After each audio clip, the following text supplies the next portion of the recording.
네, 안녕하세요. 자, 오늘 풋볼 민법 한번 살펴보도록 하겠습니다. 벌써 5번째 시간이 됐고요. 자, 이제 오늘 볼 부분은 첫 번째 스코어 1대2로 해가지고요. 이렇게 보시면, 자, 봐보십시오. 여기에 밑에 보니까 제3자를 위한 계약에서 기본 관계에 기한 항변, 그 다음에 대가 관계에 기한 항변. 그래서 할 수 있다, 할 수 없다라는 거. 자, 그래서 여기 갑과 을이 병을 수익자로 해가지고 제3자를 위한 계약을 체결을 하였다. 요 관계, 갑과 을의 관계가 기본 관계가 되겠죠.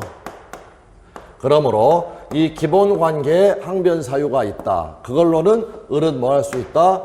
대항할 수 있다라는 거. 이 부분이 지금 1이 되는 거고요. 근데 여기는 지금 안 되는 것은 대가 관계입니다. 그러니까 대가 관계는 갑하고 병 사이의 관계, 내부 관계, 없어도 상관이 없는 관계. 굳이 표시한다면 이렇게 점선으로 표시해야 되는 거. 이 계약에 영향을 미치지 않죠. 그래서 여기가 바로 대가 관계.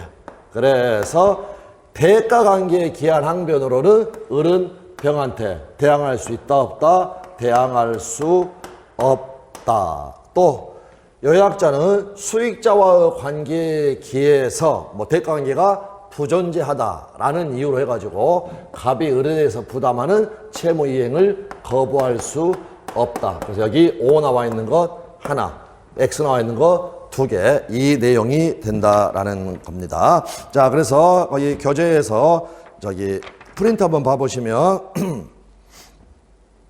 대항할 수 있다. 첫 번째, 낙약자는 기본 관계, 이거는 또 어떻게 표현할 수 있느냐? 제3자를 위한 계약 또는 이 부분 좀 주의하십시오.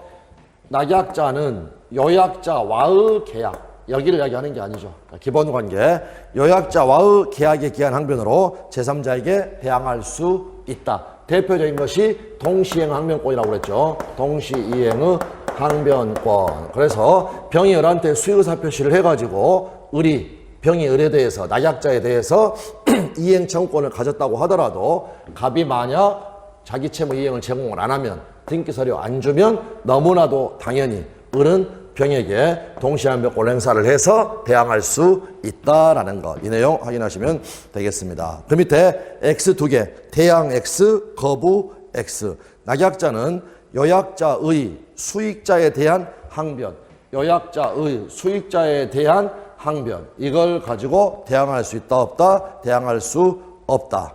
다음, 요약자는 대가 관계의 부존재를 이유로 자신이 기본 관계에 기하여 낙약자에 부담하는 채무의 이행을 거부할 수 없다. 그래서 대항하거나 거부하게 되면 갑과 을은 대가리를 콕콕 맞는다. 대가리 콕콕 사건. 둘 다 콕콕 맞는다 라고 봐두시면 되겠고요. 결국에 이제 여기 거부할 수 없다 요 부분 자체는 시험에 딱 한 번밖에 안 나왔고 요 두 개를 구별해서 정리할 수 있는가, 이 부분이 핵심 포인트가 되겠습니다. 자, 그 다음 이제 스코어 1대3짜리가 2개가 나왔고요. 크게 부담은 없는 부분이죠. 그래서 해제와 관련해 가지고 최고가 필요한 것, 이행지체의 경우에는 상당한 기간을 정해서 최고하라고 법에 544조에 적어져 있습니다. 그런데 최고가 필요치 않는 경우가 이행 거절, 정기 행위 필요가 없죠. 그 다음에 이행 불능 역시도 필요가 없다라는 거. 그런데 최고만 확인하지 말고요. 또 스코어 1대3으로 해가지고 해제와 이행 제공이 필요한지 여부, 이것도 확인을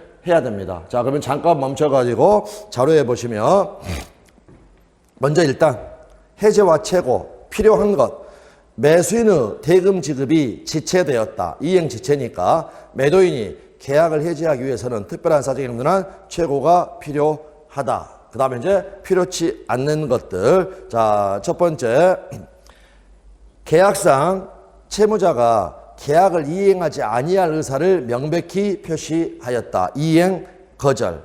채권자는 여기 판례 표현 여러분 그대로 옮겨놨습니다.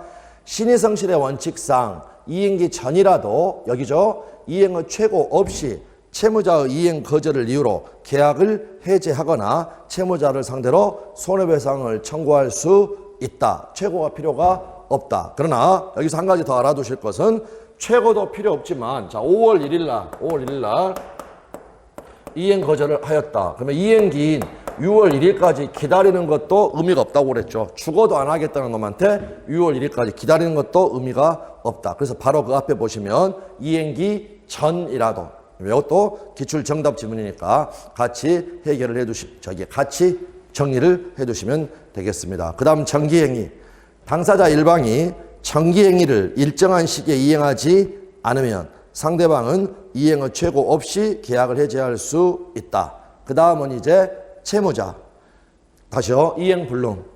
채무자의 책임 있는 사유로 이행불능이 되면 채권자는 최고 없이 계약을 해지할 수 있다. 그럴 때 매매계약이라면 대금 지급은 이행 지체만 있을 수 있는 것이고 이행 불능이 있을 수가 없기 때문에 매도인이 채무자가 된다. 그래서 우리 시험은 채무자를 매도인으로 바꿔서 매도인의 책임 있는 사유로 이행 불능이 되면 채권자는 매수인이 되겠죠. 매수인은 최고 없이 계약을 해지할 수 있다라는 것. 자, 그 다음에 이제 해제와 이행 제공 역시 1대 3이 되겠습니다. 자, 그래서 이행 제공이 필요한 경우는 자, 이행 지체를 이유로 해제를 하고자 하는데 상대방이 가령 쌍무 계약이어서 동시행항변권이 있다. 그러면 이 동시행항변권을 어떻습니까? 소멸시켜야 지체에 빠지는 거죠. 그래서 지체에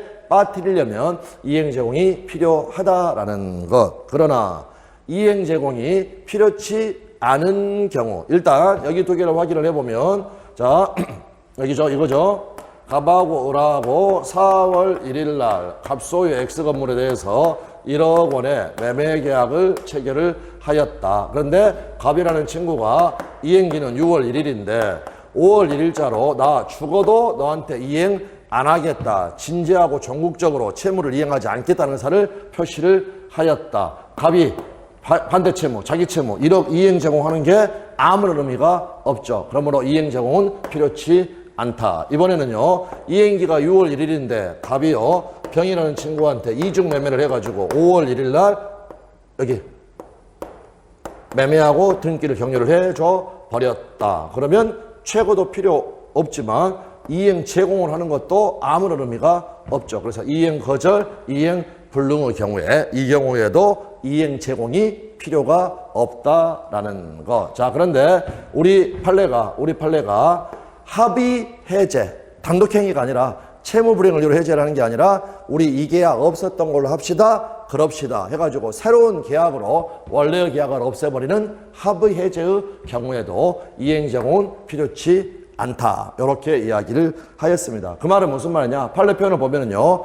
계약 자유의 원칙상 최고 없이 이거 합의 해제할 수 있도록 합의를 하는 것은 당연히 가능하다. 그래서 이렇게 해서 1대 3으로 해서 합의 해제까지 정리를 해 두시면 되겠습니다. 자, 다음은 스코어는 1대 1입니다. 1대 1. 그럼 여기서 일단 제목을 보시면 비용 상환 청구권을 행사할 수 있는 시기, 언제 행사할 수 있느냐. 그 말은 언제 이행기가 도래하느냐라는 겁니다. 근데 이거는 1대 1 이렇게 세 가지로 구별을 해줘야 되는 게 주의하시라는 거. 우리가 이제 임대차를 공부를 하게 되면 임차인의 여기 한번 봐보십시오. 임차인의 필요비 상환 청구권은 즉시, 그 다음에 임차인의 유입비 상환 청구권은 종료시. 이 부분 자체가 시험에 많이 나왔기 때문에 다들 공부 조금만 하시게 되면 다 기억을 한다라는 겁니다. 그런데 이 두 개만 기억을 해서는 안 되고 하나를 구별을 해가지고 여기 보시면 점유자의 비용 상환 청구권. 이건 어디서 지금 여러분 나오는 겁니까? 점유자와 회복자의 관계. 그래서 203조를 이야기를 한다라는 겁니다. 203조. 그러면 이때 점유자의 비용 상환 청구권 핵심은 뭐냐면 필요비 상환 청구권, 유익비 상환 청구권 모두 다 이거는 언제 행사할 수가 있느냐 또는 언제 이행기가 도래하느냐 반환을 청구받았을 때. 그러니까 무조건 필요비는 즉시 유익비는 종료시 이렇게 하지 마시고 구별해가지고 반드시 이거를 구별해서 1대1로 해서 확인을 하셔야 된다는 거 이렇게 말씀을 드리겠습니다. 자, 그리고 이제 자료 보시면 이게 내용은 다 끝났네요. 내용은 일단 자료 보시면 자 1대1 비용상환 청구 행사 시기 그래서 밑에 보시면 반환 청구 시 자 기출지문 봐봅니다. 판례기도 하고요. 점유자의 필요비 유익비 둘 다 필요비 유익비 상환 청구권은 점유자가 회복자에게서 점유물 반환을 청구받은 때에 비로소 이를 행사할 수 있는 상태가 되고 이행기가 도래한다.